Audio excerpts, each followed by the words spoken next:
የ39 ነቢያት ጸጉር ላጭቼ በመጨረሻ ደግሞ የነቢዩ ሙሐመድን ሰለላሁ ዐለይሂ ወሰለም ጸጉር ላጨሁኝ ነው የሚለው። ሁላ ነብይ ማገኘት እንግዲህ ብዙ የኡምሮ ማለት ነው እና ቢቻለው ያን ሁላ የላጨው መላጨው የነበርኩ አሁን በመጨረሻ እሳቸው ላጨፍ ነው ሙሐመድ ሰለላሁ ዐለይሂ ወሰለም። እንደሰማችሁት ነው። ይሄ ግለሰብ ምን እያለ ነው? በድምፅ ነው እንግዲህ ዩቲዩብ ላይ ተለቆላቸው ነው። ዳውንሎድ አድርጌ ነው ያገኘሁት። የ39 ነቢያት ጸጉር ላጭቼ በመጨረሻ ደግሞ የነቢዩ ሙሐመድን ሰለላሁ ዐለይሂ ወሰለም ጸጉር ላጨሁኝ ነው የሚለው። ይሄ እንግዲህ ክህደት እያስፋፋ ያለ ሰው ነው። እነዚህን ክህደቶች በጋራ ሳንቃወም አንድ ሳንሆን ምን አንድ አጀንዳ ኖሮን ነው ካልተወያየን የሚባለው? ከፊሎች ይሉ ይሆናል ወንድ ከሆናችሁ ለምን ወታችሁ አትወያዩም ይሉናል። ዓላማቸውን እናውቃለና ወተን ማንወያይበትን ከነሱ ጋር ዓላማቸውን ጠንቅቀን እናውቀዋለን። ምክንያቱም ሐቅ የበላይ እንዲሆን ቢፈልጉ ኖሮ እነዚህ ሁሉ ክህደቶች የተሰራጩበት አገር ላይ ስራቸው ምን ይሆን ነበረ? እነዚህን ክህደቶች መቃወም ይሆን ነበረ። ዓላማቸው ግን የሙዓዝና የአደምን ውይይት ከሰማችሁት ሙዓዝ አላህ ይጠብቀው፣ አላህ ቅኑን መንገድ እስከ መጨረሻው ይምራው፣ እኛንም እሱንም በደንብ አድርጎ ከቁርአን ከሐዲስ ማስረጃ ሰጠ። ከዛ የኢሳቅ ስራ ምን ሆነ? በሰማሁት ቁርአንና ሐዲስ መሰረት ሙዓዝ ነው ዛሬ ማስረጃ ያለው ማለት ነው የፈለገው አይደለም። ለመላው ማህበረሰብ ህዝቡ ጠቅላላ ዋሎ እንዲቀር ምን አለ? እንግዲህ እንዳያችሁት በዚህም ሳይድ ያሉት ማስረጃቸውን አቅርበዋል፣ በዚህም ሳይድ ያሉት ማስረጃቸውን አቅርበዋል አለ። ሁለት ሐቅ አለ እንዴ? ሁለት ሐቅ እኮ የለም። ዓላማቸውን እናውቃለን።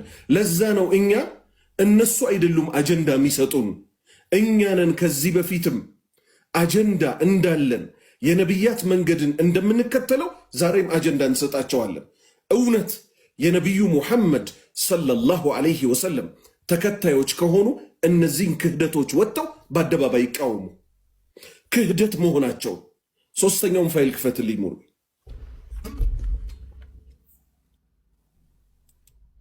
ሶስተኛ ሶፍ ውስጥ ገብቼ ከወጡ በኋላ ደግሞ ነብዩ ሙርሰላ ከቦቴ ተዘ እንደ ደብረ ብርሃን ያርፉ ዛውም እንትና ላይ እስራኤል ሀገር ሲያርፍ ደግሞ ይጀዛ ሶስተኛ ሶፍ ውስጥ ገብቼ እኛ ላይ ይወርቅብናል እያለ ትንጨነቅ እፊታችን ላይ አረፈ። ከዛ ሀደታውና በግራ ጎኔ በኩል ነው ፈቀቅ ብለው 40 ሜትር ቀድር ይሆናል ሲያርሙ ይቺ ጦይለሻን ጥቁር ነገር አድርገዋል። ኮፊ እንትን ምንጣው ይቺ እንትን በጣም አለች አይደል? በሷ ላይ ይሄ ማቱት የሚመስለው ነገር አድርገዋል። ቀሚስና ገንጊም ብቻ ነው ያደረጉት። ነብዩ አልዘየርኩትም አየሁት ብቻ አላህ ብለው ሲያርሙ ያሁላ ነብዩ ወሙርሰላት ሲያርም አብረን ነው ያህረም ነው። የዛን ጊዜ ያለው ሰው ነው ቀዲም ነኝ እኮ ነኝ እኔ እኮ አራተኛም የሚርቅ ነበር ነግራችሁ ነበር። አሁን የሚሰማው ነገር የለም እንጂ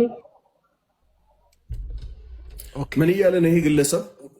የዳናው ሙሂዲን ይባላል አገራችን ላይ። ይሄም በዩቲዩብ ነው የተለቀቀው። አገራችን ላይ ከምንም በፊት የእስላም መከታዎች ነው ልንሆን የሚገባው። ይሄ ግለሰብ ምን እያለ ነው? ነቢዩ ሙሐመድ ሰለላሁ ዐለይሂ ወሰለም ቡራቁ ላይ ሲወጡ እኔ እኮ አጠገባቸው ነበርኩኝ። ቡራቁ ላይ ሲጫኑ ቤተል መቅዲስ ኢስራ ወልሚዕራጅ ሊሄዱ ሲሉ እኔ እኮ ነቢዩ አጠገብ ነበርኩ እያለ ነው። ሰምታችኋል እንግዲህ። ይሄን ክህደት ለምን አይቃወሙትም? ክፈትልኝ አራተኛውን ፋይል።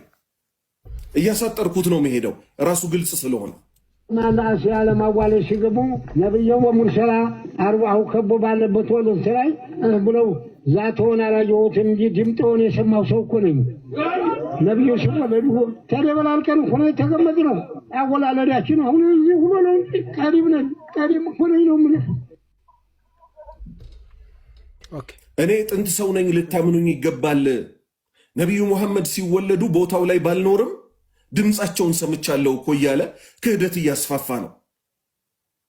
እማይሞት ሰው እንደሆነ አድርጎ ራሱን እያቀረበ ነው። እኔ ማስረጃዎችን ብቻ ነው የማቀርበው። እነዚህ ክህደቶች ባሉበት ሀገር ላይ ይሄን ክህደት ነው ማለት የተሳናቸው ግለሰቦች እንዴት ነው ሌሎች አጀንዳዎችን አንስተው ምን የሚያደርጉት ካልተወያየንባቸው የሚሉት? ከምንም በፊት የሚቀደመው እኮ የተውሂድን ዳር ድንበር ማስጠበቅ ነው። አህባሾቹ ራሱ እኮ ይስቁባቸዋል። ማንም ኢኽዋኖችን ማለት ነው። ለምን ሲባል እኛን ምን ይሉናል መሰላችሁ? ቅርብ ቀን የሰጡኝ ኮሜንት አለ። አንተ የመሻይኾቻችን ጠላት የሆንከው ግለሰብ እቺ የተናገርካት እኮ እውነትም ክህደት መንዙማ ናት፣ እቺ እኛን አትወክልም፣ ክህደት ናት ብለው አመኑ እኔን ከመስደባቸው ጋር። ኢኽዋኖቹ ግን ምን ያደርጓቸዋል? እኛ እኮ አሻኢራና ማትሩድያ እያሉ ይጠጋጓቸዋል። እነሱም ነቅተውባቸዋል። ምን ይላሉ? ዞር በሉልን ወደዛ አንፈልጋችሁም እያሏቸው ነው። እኛ ደግሞ አህባሾቹን ካሉበት ክህደት እንዲወጡ ነው ምን መከራቸው። አንደኛ ዚንዲቆች ናቸው አህባሾቹ። ለምን ብትል የነቢዩ ቁጥር 1 ወዳጆች ነን ይላሉ፣ አያፍሩም። ግን ነቢዩ ሙሐመድን ሰለላሁ ዐለይሂ ወሰለም የሰደባቸውን እፎይ የተባለውን ካላህ የሚገባውን ይሰጠውና እሱ ቤት ሄደው ደግሞ ቲክቶኩ ላይ እኛ እዚህ የመጣ ነው ወሃቢዮች እስልምና እንደማይወክሉ ለመናገር ነው። እኛም መስደብ ከፈለጋችሁ ስደቡን፣ ችግር የለም። ምትሄዱበት ብታጡ ግን እፎይ ቤት ሄዳችሁ ነቢዩንም ያዋርደው ሰው ቤት ሄዳችሁ እዛ ሄዳችሁ ወሃቢያ እስልምናን አይወክሉም ትላላችሁ። ዚንዲቆች ሙናፊቆች ናችሁ። ተመለሱ። የነቢዩ ወዳጆች ነቢዩ የሚነካ ሰው ቤት ሄደው የሚጠሏቸውን ሰዎች እነሱን አይናገሩም። እኛን እንደፈለጋችሁ ጥሉን። ሐቁ የገባችሁ ቀን ግን ትመለሷታላችሁ። ዱዓም እናደርግላችኋለን፣ ዳዕዋም እናደርግላችኋለን። ክፈትልኝ የሚቀጥለውን ፋይል።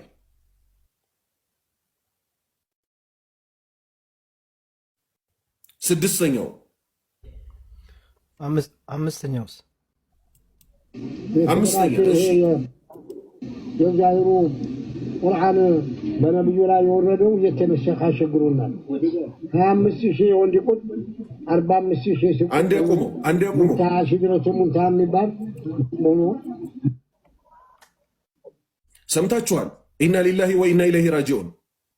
በነቢዩ ላይ የተወረደው ዛሂሩ ግልጹ ቁርአን እየተሻረ አስቸግሮናል ይላል። ይሄ ንግግሩ ኩፍር ነው፣ ኩፍር ነው። እንዲህ አይነት ክህደትን ተሸክመን የሀገራችንን መሻይኾች ልናከበር ይገባል ይላሉ። በነቢዩ ሙሐመድ ላይ የተወረደው ግልጹ ቁርአን እየተሻረ አስቸገረን። ቀጥል። አሁንም ሌላ ክህደት ልንሰማ የሚባል ዲዋን ላይ ተሰብስቦ ነብዩ ወሙርሰላ ሴት አንድ እጅ ወንድ ሁለት እጅ መውሰድ የለበትም፣ የሴትና የወንድ መብት እኩል መሆን አለበት ተብሎ ተነሳ።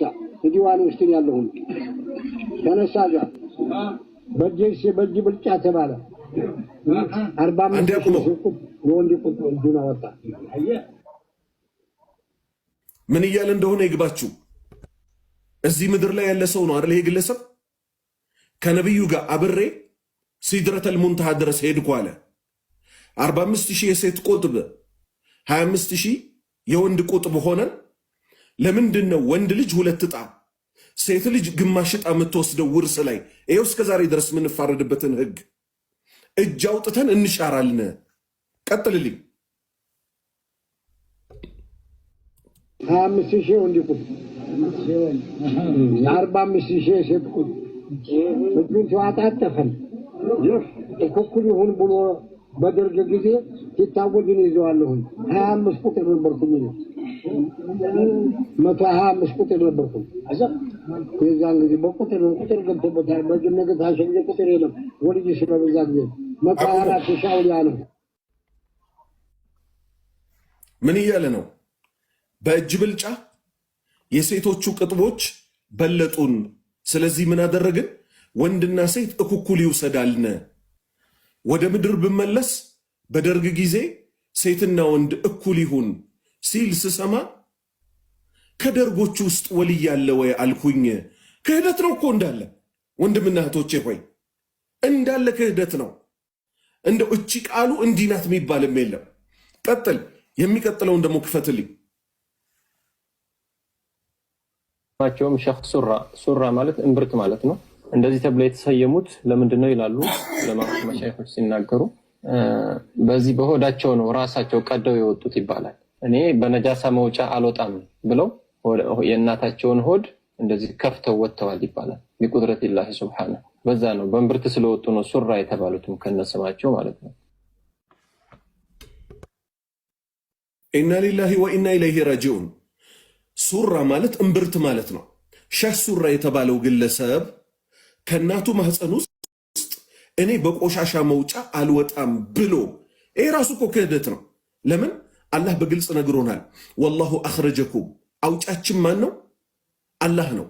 ثم السبيل يسر፣ የማህፀኑን የእናቱን መውጫ መንገድ ያገራለት አላህ ነው ይላል። ለዚህ ግለሰብ ግን ምን ይሉለታል? ለዚህ ግለሰብ ሸህ ሱራ ለሚባለው እኔ በሽንት መውጫ አልወጣም ብሎ ራሱ ሆዷን ቀዶ ወጣ እናቱን ይላሉ።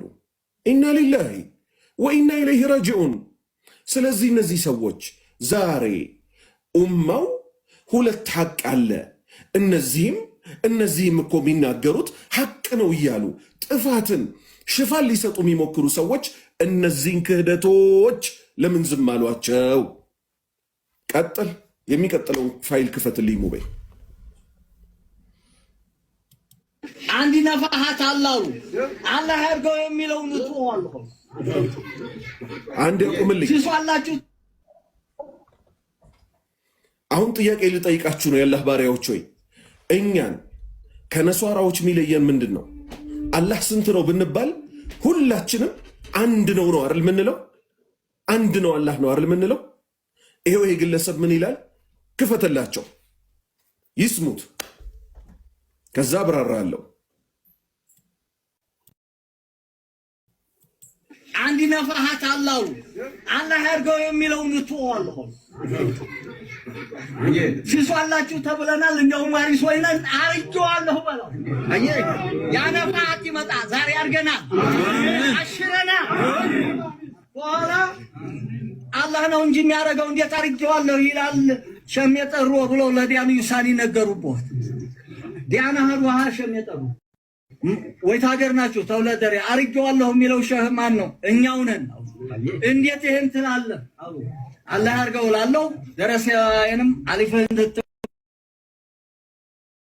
ብለህ ሰኞ ያህል ያቀን ነው አንተ መሐመድ ብለህ መርቀኝ ከማክሰኞ እስከ እሑድ እኔ ሼህ እናንተ ደረሳናችሁ ብያላለሁ።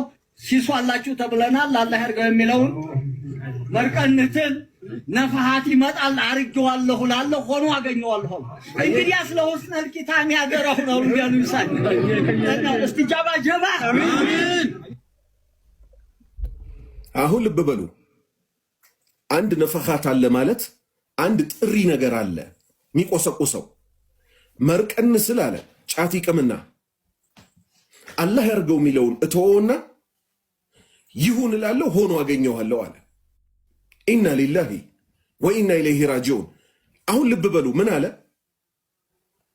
ሲሶ አላችሁ ተብለናል። ሲሶ ማለት 1/3 ነን፣ ዋሪሶች ነን፣ ወራሾች ነን አለ። የማን ወራሾች ናቸው? ጌታችን አላህ ይወረሳል እንዴ? ይሄ ክህደት ባለበት አገር ላይ በተለይ ይሄ የወሎ ሰው ነው። ቲክቶክ ላይ ነው ያገኘሁት ቪዲዮውን። አደም ተወልዶ ያደገው የት ነው? ወሎ ነው። ከራስ በላይ ንፋስ ይባላል። ታግሎ ክልሉ ላይ ያለውን ኩፍር እንዲህ አይነቱን ምን ማድረግ ሲገባው በግልጽ መቃወም ሲገባው ዛሬ ሰዎች ብቅ ብለው ሙዚቃ፣ የሴት ልጅ ሂጃብ፣ ኒቃብ እኮ የሚመለከተው የነብዩ ሚስቶች ነው እንጂ ይላል። አንድ ጥያቄ አለን። ዳዕዋ ሲደረግ ዓላማ አለው። ዓላማው ምንድነው? ሰዎች አላህን ወደ መፍራት እንዲመጡ፣ ከአመፅ እንዲርቁ። ሰዎች እኮ ቀልድ እንዲያረጉት ነገሩን ሁሉ ምን አደረጉት? የትኛው ዘፈን ነው የሚቻለው? አበባየውሽ የሚለው የቴዲ ነው ወይስ የሮፍናን ነው ክልክሉ ብለው ጨዋታ እንዲያደርጉት የተደረገው በዛ ነው። ሁለተኛ አንድ ትልቁም ነገር ልንገራችሁ፣ ንጽጽር ላይ ያላችሁ ወንድሞች፣ እናንተ ለምሳሌ ክርስቲያኖች ጋር ሄዳችሁ በክርስትና መጽሐፍ ቅዱሱ ላይ እንዲህ ይላል እንዲህ ይላል እንዲህ ይላል፣ ተአምረ ማርያም ላይ እንዲህ ይላል ብላችሁ ትናገራላችሁ። እስቲ እፎይ አንድ ቀን አህባሾች የሚሰሩትን ክህደት ይሄ አሁን መጠቅስላችሁ አንድ ቀን አንስቶት ያውቃል? አያነሳውም። ለምን? ተናበው ነው የሚሰሩት። እነሱም እሱ ቤት ሄደው ወሃቢዮች ሙስሊሞችን አይወክሉም ይሉለታል። እሱም ክህደታቸውን ሸፍኖላቸው የሁለቱም የጋራ ጠላት ማን ሆነናል? ተውሂድን ምን ሰብከው ሰዎች። በዚህ ደግሞ ኢኽዋን አልሙስሊሚኖች አላስቀምጥ ብለውናል። ድሮ ምን ይሉ ነበረ? ቅድሚያ ለተውሂድ ስንል የወያኔ ቅጥረኞች ይሉን ነበረ። ዛሬ ግን ሰው ባነነባቸው። ማን ለምን እንደለፋ ማን ልፋቱ ምን እንደሆነ በግልጽ ታየ። እኛ ሰዎች ከሽርክ መውጣታቸው ነው የሚያሳስበን። አሁንም እንለፋለን። ባላህ ፍቃድ ጌታችን አላሁ ሱብሓነሁ ወተዓላ ይረዳናል። ከዛ ውጭ ያሉትስ ዓላማቸው ራሱ ይታወቃል። አገራችን አሁን ይሄ ሁሉ ክህደት እያለባት ሰሞኑን አገራችን ላይ ስንት አጀንዳ ሙስሊሙ ላይ መጥቶ ሲያበቃ